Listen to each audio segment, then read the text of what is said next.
غیر مسلم لوگ اپنے مندروں میں، اپنے دیول میں، اپنے بت خانوں میں جا کر وہ چکر لگاتے ہیں اور مسلمان بھی لگاتے ہیں، تو ہمیں ان میں کیا فرق رہے گا؟ تو ایسے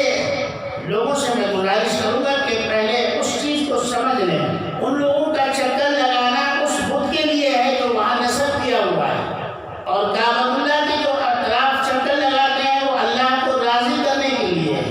کعبۃ اللہ کوئی چیز نہیں ہے، وہ ایک مٹی کا گھر ہے، لیکن اس کے اطراف میں جو چکر لگا رہے ہیں، طواف کر رہے ہیں، ومن تطوع خیرا، یعنی اس کے اطراف میں جو پھر رہے ہیں وہ بہت بڑی نیکی ہے اور اللہ کا حکم ہے۔ اسی لیے سیدنا حضرت عمر فاروق رضی اللہ تعالی عنہ نے جب ایک مرتبہ طواف کیا اور طواف سے فارغ ہونے کے بعد حجر اسود پر آئے بوسہ دینے کے لیے، تو اپنے ہاتھ میں جو چھڑی تھی اس چھڑی کو حجر اسود پر لگا دیا اور فرمایا کہ اے حجر اسود،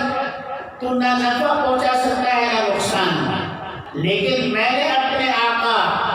تاجدار مدینہ احمد مصطفیٰ